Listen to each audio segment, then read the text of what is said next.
이번 방송에서 제공하는 투자 정보는 투자 판단에 대한 조언입니다. 방송에서 제공하는 주식의 가치, 가격 상승 및 가격 하락에 대해서는 방송사에서 보장하지 않습니다.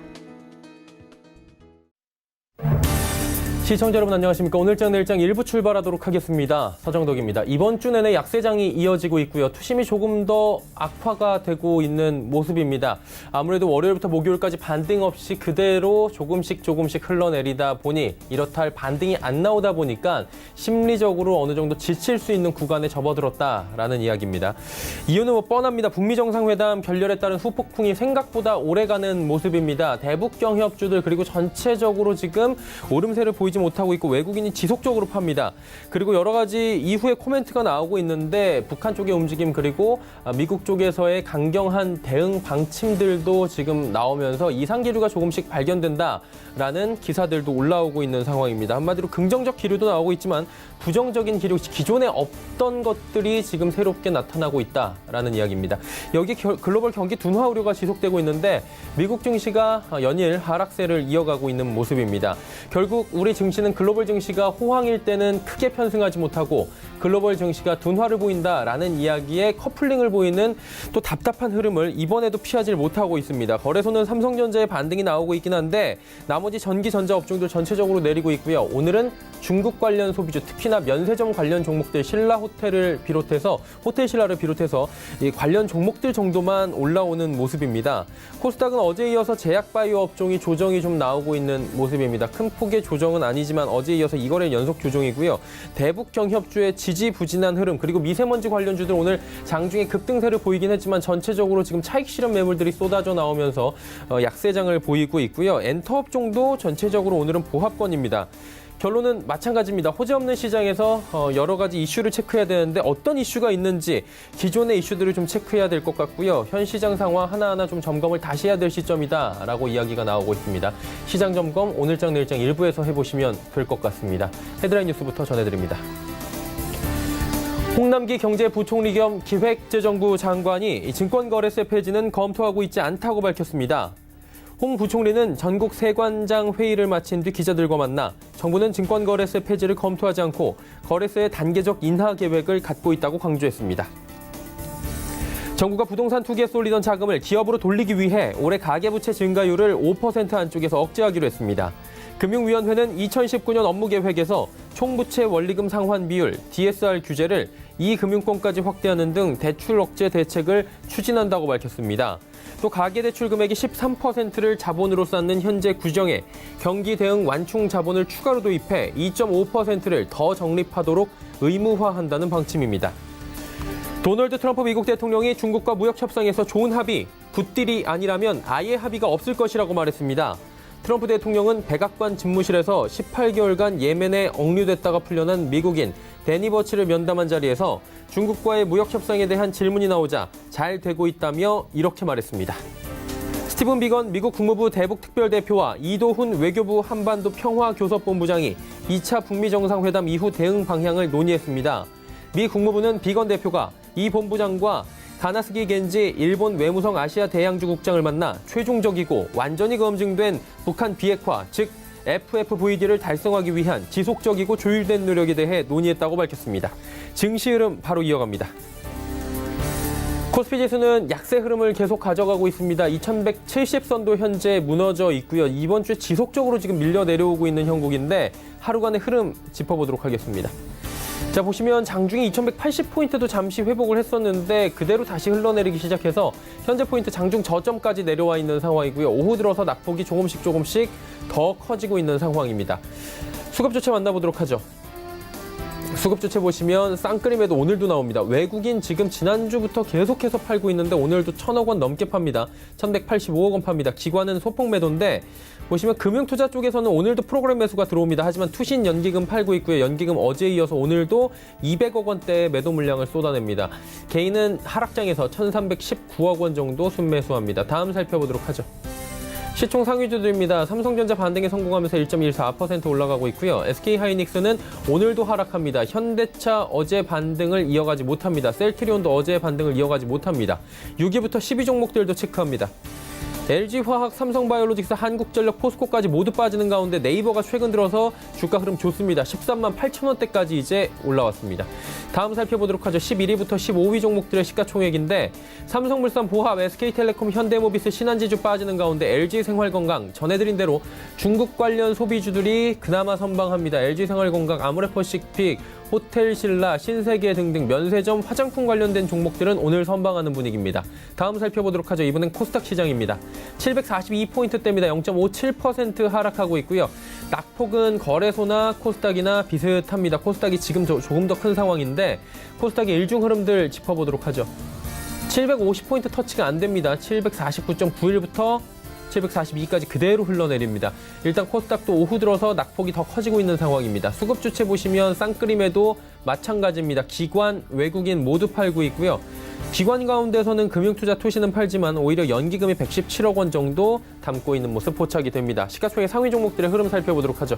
셀트리온 헬스케어, 신라젠 오늘도 빠집니다. 하지만 CJENM이 보합권에서 반등에 성공하면서 현재 900원 상승하고 있고요. 바이로메드 30만 원 문턱에서 2거래일 연속으로 조정 나옵니다. 포스코 캠텍 오늘도 조정 나오면서 주가 어느새 6만 3천 원대까지 밀렸습니다. 6위부터 10위 종목들 살펴보도록 하죠. HLB 오늘도 밀리네요. 2거래일 연속으로 조정이고요. 스튜디오 드래곤, 코오롱 티슈진 빠지는 가운데 그동안 많이 빠졌습니다. 펄어비스 오늘 반등이 좀 나옵니다. 그리고 메디톡스 올라가는데 제약바이오주들도 선별적 움직임입니다. 메디톡스 올라가고 슈젤도 반등합니다. 즉 보톡스 관련주들은 오늘 시장에서 상승하고 있다라고 결론이 납니다. 다음 살펴보도록 하죠. 11위부터 15위 종목들입니다. 셀트리온 제약, 제넥신, 파라다이스, SK머티리얼즈 빠지는데 전해드렸다시피 슈젤도 올라갑니다. 그리고 파라다이스가 빠지는데 중국 관련 소비주라고 해서 모두 다 올라가는 건 아닙니다. 파라다이스 중국향이지만 오늘장에서 조정이 꽤 크게 나오면서 19,000원대 무너져 있는 상황입니다. 다음 살펴보도록 하죠. 원달러 환율의 흐름입니다. 1127원 70전에 거래가 되면서 원화 강세 흐름 소폭 이어갑니다. 금일 본 방송에서 제공해드리는 정보는 투자 판단에 대한 조언일 뿐입니다. 해당 주식의 가치와 수익률 보장해드리지 않는다는 점 참고해 주시길 바랍니다.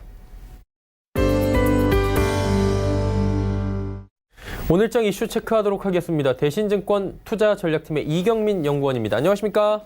네, 안녕하십니까? 코스피가 지금 이번 주 내내 하락하고 있습니다. 지난주 금요일에 급락 이후로 지금 아직까지 회복이 안 되고 있는데 구체적인 이유를 좀 찾아볼 수 있나요? 네, 일단 그동안 글로벌 증시, 특히 코스피 증시 상승세를 이끌어왔던 것은 기대감이었습니다. 이슈와 이벤트에 대한 기대감이었는데요. 미중 무역 협상이나 중국 경기 부양책에 대한 기대감들이 주식시장에는 일정 부분 선반영되면서 단기적으로는 더 이상 올라갈 만한 동력을 잡기 위한 조금 경계 심리가 커졌습니다. 그러다 보니까 2월 이후 코스피 시장에서는 좀 반등 탄력을 이어가지 못하고 2200선 전후에서 등락을 반복하는 모습을 보였는데요. 이런 가운데 MSCI 신흥국지수에서 한국 비중이 줄어든다는 이슈, 그리고 이번 주 계속적으로 불거지고 있는 반도체 업황에 대한 불안감들이 코스피 시장을 좀 하락 압박하고 있다라고 생각을 합니다. 기대감들은 많이 반영된 상황에서 기대감들을 확인해야 될, 그러니까 결과를 확인해야 될 이벤트를 앞두고 있고, 여기에 한국 증시에 영향을 많이 미치는 반도체 업황에 대한 불안감들이 커지다 보니까 연이은 하락세가 나타나고 있다라고 생각을 하고 있습니다. 지금 현재 시점에서는 기대감은 선반영돼 있고 그 기대감을 확인하는, 그러니까 기대감과 현실 간의 괴리를 확인해야 될 시점이 다가오면서 일단 매물을 출회하는 모습들을 나타내고 있다라고 생각을 합니다.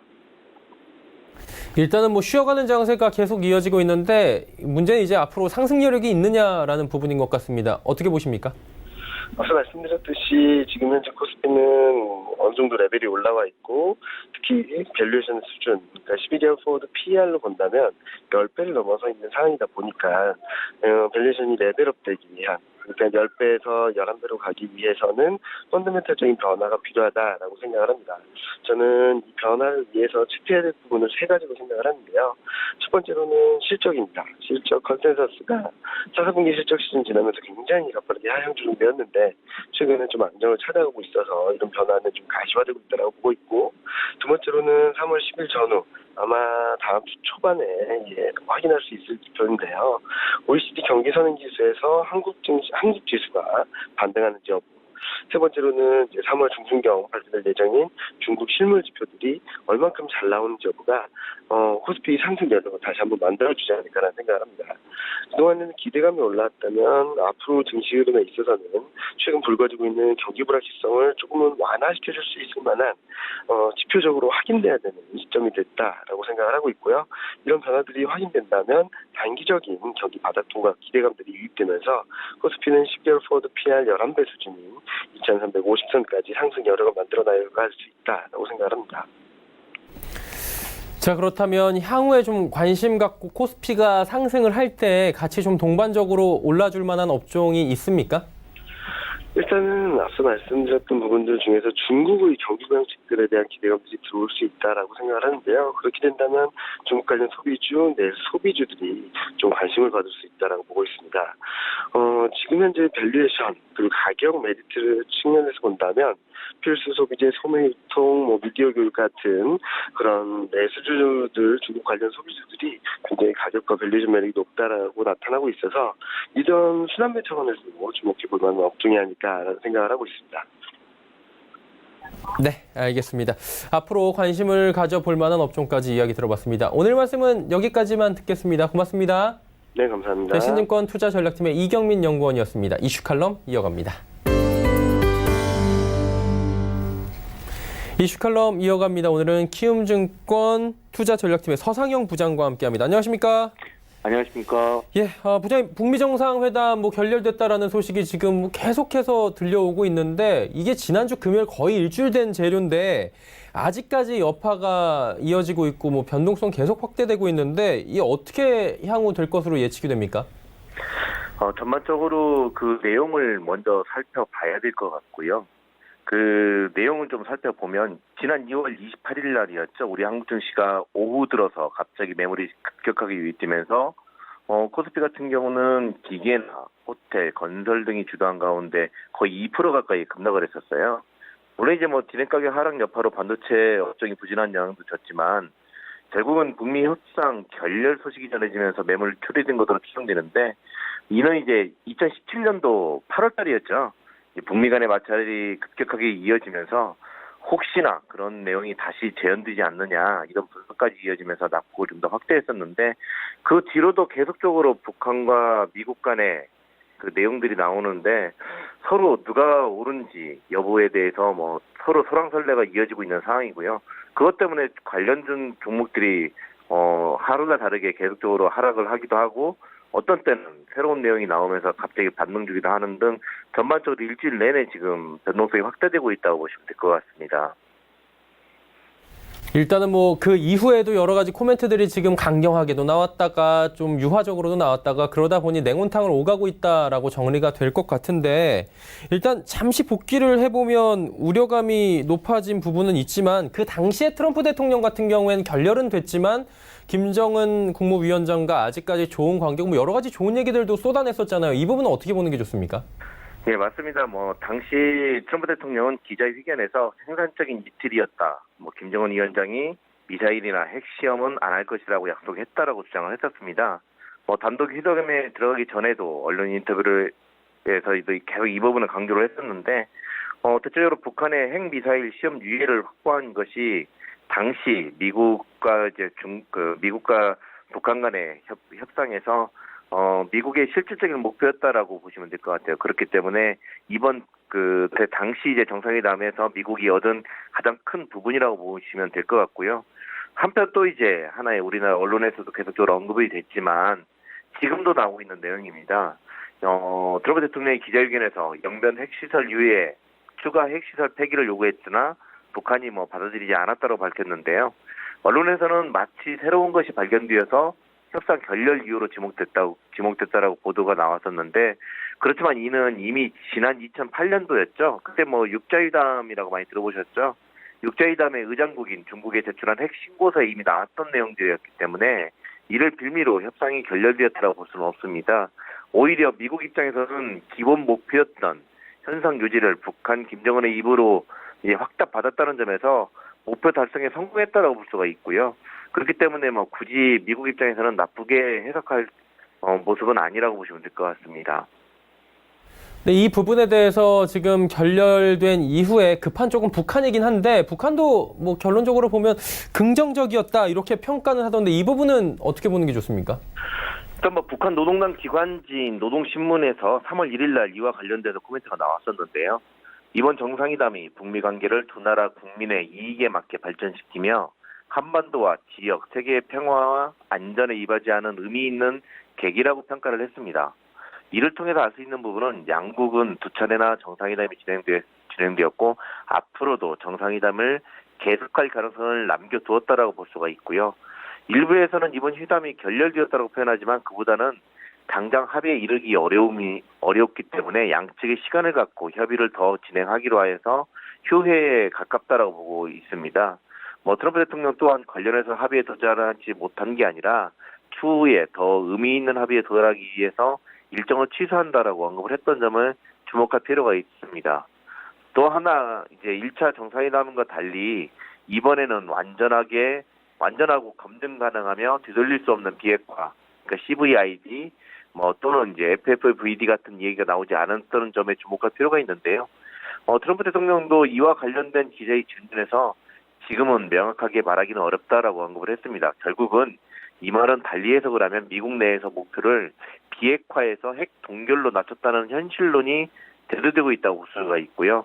북한과의 합의 노력에 좀 박차를 가하고 있음을 반증하고 있다고 보시면 될 것 같습니다. 그렇기 때문에 미국과 북한 입장에서는 서로 물론 이제 양국에서 이제 발표한 내용들이기 때문에 좀 다시 봐야 되긴 하지만 대체적으로 이번 협상에 대해서는 어느 정도 긍정적이었다라고 보고 있습니다. 결론적으로 보자면 이제 양국가가 둘 다 결렬은 됐지만 긍정적이다라고 코멘트를 하고 있는데 사실 주가의 흐름이나 여러 가지 정세를 보면 또 그렇지 않은 부분도 있는 것 같거든요. 향후의 전개는 어떤 식으로 좀 될까요? 일단 북미 정상회담 결과는 비록 합의문 발표는 없었고 직후에는 미국과 북한의 발표가 상반되었다는 점에서 혼란을 좀 주고 있는 상황이고요. 특히 협상 결렬에 주목하며 주식시장이 2017년 8월 당시처럼 극단적인 사태로 확산될 수 있다는 우려 속에 매물이 출현되어 있는 경향도 보였었습니다.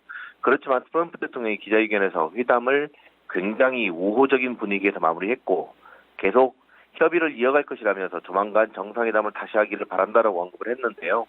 북한 또한 협상을 이어가겠다라고 언급을 한 점에 감안하면 극단적인 사태로 확대해서 할 필요는 없다고 볼 수가 있습니다.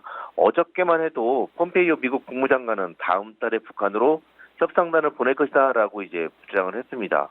물론 이제 이에 대해서 북한에서는 답변이 없었다는 보도가 나오긴 했지만 이러한 행동만 놓고 본다라면 조만간 미국과 북한은 다시 만날 것으로 전망을 하고 있고요. 이러한 변화를 감안하면 결국은 대북 관련 종목의 조정이 확대될 개연성은 높지 않다고 보시면 될 것 같습니다. 그렇기 때문에 관련된 종목에는 계속적으로 좀 주목해야 될 것으로 판단하고 있고 관련된 뉴스 플로우에 따라서 시장이 급격하게 변화할 수가 있으니까 해외 보도 등에도 이제 주목할 필요가 있다고 보시면 될 것 같습니다. 조금 전에 코멘트해 주신 부분 중에 관련 종목들에 대해서 계속적으로 관심을 갖고 너무 실망한 필요는 없다라고 지금 이해가 좀 되고 있는데 경협주 움직임 그러면 지금 사실 이번 주 내내 흘러내리고 있는데 괜찮다고 아직까지는 좀 보시는 건지 아니면 조금 더 좀 지켜봐야 된다고 보시는 건지 궁금하네요. 계속적으로 변동성을 좀 보이고 있는데요. 그저께만 해도 그 대북 관련주들 중에 일부 종목들이 갑자기 급등하기도 했었습니다. 그 이유는 왜 그랬냐면 우리나라 정부가 금강산 관광 재개를 위한 노력들을 하겠다 이런 발표도 있었고요. 폼페이오 미국 국무장관 같은 경우도 북한과의 협상을 계속적으로 좀 할 것이다. 트럼프 대통령도 관련된 코멘트들을 하면서 대체적으로 보면 시장에서는 그 미국과 북한과의 그 협상에 대해서는 당장은 협상이 결렬되긴 했지만 대체로 향후에는 계속적으로 관련된 코멘트들이 나올 것을 긍정적인 내용이 나올 것으로 판단하고 있고요.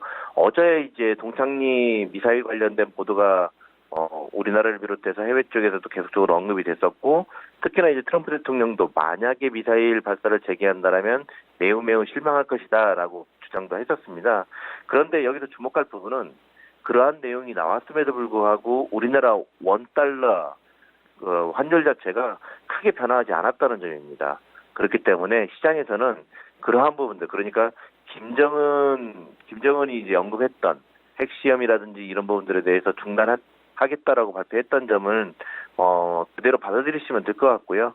결국은 그렇기 때문에 지금 단기적으로는 실망 매물이 좀 줄어들 수는 있겠지만 중장기적으로 보면 관련된 그 뉴스 플로어는 상당히 좀 긍정적이기 때문에 어느 순간 반등을 좀 모색할 수가 있으니까 관련된 종목들에 대해서는 지속적으로 체크를 하셔야 될 것으로 판단하고 있습니다.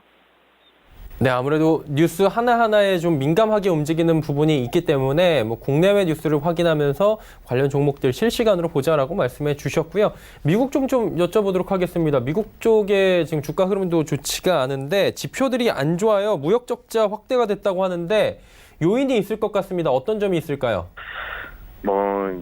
간단하게 해보면 수입이 좀 많았다고 보시면 될 것 같아요. 일단 지난해 12월 달이었죠. 어제 발표된 게 12월 달 미국의 무역 적자가 전월 대비 좀 확대되면서 특히 시장 예상보다 많았었습니다. 적자 폭이 전망치였던 573억 달러를 넘어서면서 전월 대비 19% 증가를 했죠. 거의 600억 달러, 그러니까 598억 달러를 기록했는데 이는 2008년도 10월 이후에 가장 큰 폭의 월간 적자였습니다. 근데 여기서 주목할 부분, 재미있는 부분은 결국은 12월 달 수입이 전월 대비 2.1% 증가를 했지만 수출이 오히려 1.9% 감소했다는 점입니다. 그렇기 때문에 이를 감안하면 결국은 미국과 중국의 관세 발효에 따른 수입 증가가 결국은 적자 확대로 이어졌다고 보시면 될 것 같아요. 중국을 비롯해서 유로존 경기 둔화가 이어지면서 미국산 제품에 대한 수입이 좀 줄어들면서 미국 자체의 수출은 감소한 반면에 중국 상품에 대한 관세 발효로 인해서 미국의 수입 증가가 좀 더 확대되는 그런 경향들을 보였다는 점.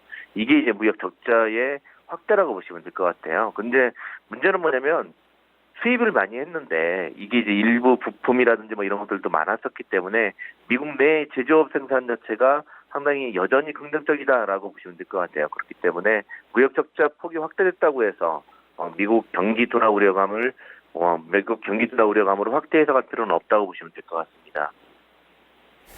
대중국 무역 적자가 어마어마했다라는 사상 최대치를 경신했다고 하는데 규모가 이게 실제로 어느 정도 됩니까 지금? 일단 간단하게 보시면 돼요. 예. 이게 월마트, 아마존 뭐 이런 데서 판매하는 소매 유통업체들 있지 않습니까? 소매 품목들 같은 경우는 결국은 이제 관세 발효가 됐음에도 불구하고 미국 현지 생산이나 이런 것보다도 가격이 더 싸요. 그렇기 때문에 중국으로부터의 수입은 계속적으로 증가할 수밖에 없습니다. 그렇기 때문에 계속적으로 이러한 부분들이 좀 확대되고 있는 경향들을 좀 보이고 있다고 보시면 될 것 같고요.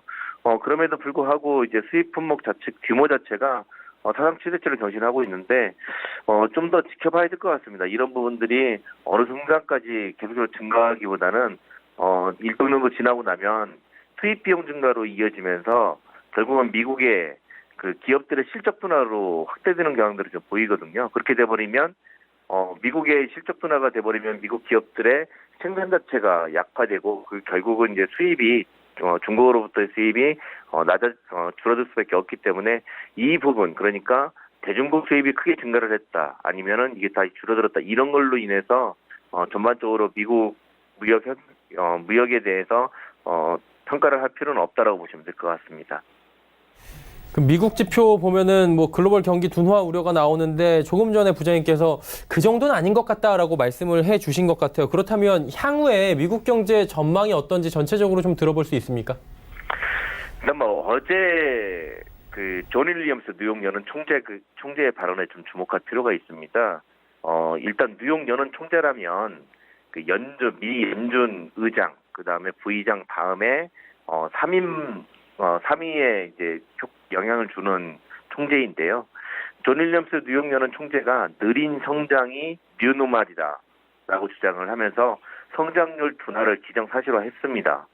그렇지만 연준의 정책으로 경제가 여전히 확장세를 유지하고 있다라고 주장을 하고 있기 때문에 경기 침체 그러니까 마이너스 성장으로 가는 가능성은 높지 않다고 보시면 될 것 같고요. 실제 어제 연준 또한 베이지북을 통해서 완만하지만 여전히 성장세를 이어가고 있다. 물론 이제 과거에 비해서는 미약한 성장을 이어가고 있다라고 하면서 톤다운을 좀 시키긴 했었습니다. 그럼에도 불구하고 전반적으로 성장세는 유지하고 있다.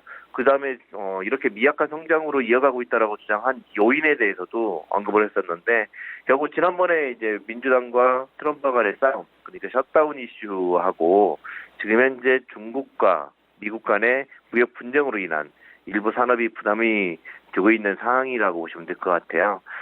그럼에도 불구하고 임금 상승이라든지 고용 안정 등이 긍정적인 영향을 줬다라고 미 연준은 발표를 하고 있는 상황이라고 보시면 될 것 같습니다. 그렇기 때문에 미국의 확장세가 좀 이어지고 있다는 점을 감안하면 미국 경기 침체로 이어질 것이다. 뭐 이런 식의 분석보다는 우려할 필요는 없다고 보시면 될 것 같아요. 그렇기 때문에 전반적으로 보면 경기 둔화 이슈는 그러니까 성장률 수치 자체는 좀 낮아질 수는 있지만 이게 침체로 갈 가능성은 높지 않다. 그러니까 큰 염려를 할 필요는 없다라고 보시면 될 것 같습니다. 일각에서 지금 제기되고 있는 글로벌 경기 둔화 우려, 특히나 미국 쪽 시장에 대해서는 어마어마하게 큰 우려는 아닐 수 있다라고 안심적인 멘트를 또 남겨주셨습니다. 오늘 말씀 여기까지 듣겠습니다. 고맙습니다. 네, 감사합니다. 키움증권 투자전략팀의 서상영 부장과 이야기 나눠봤습니다.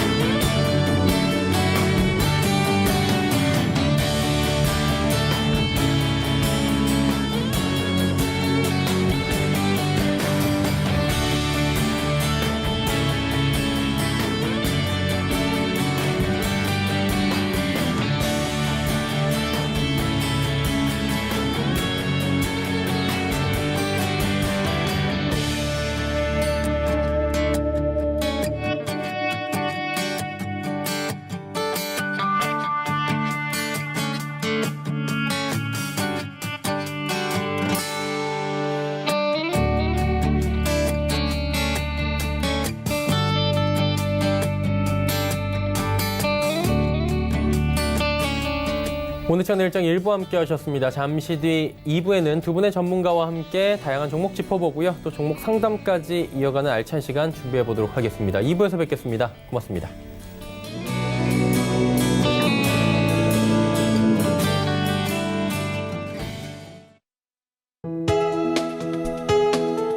본 방송에서 제공하는 투자 정보는 투자 판단에 대한 조언입니다.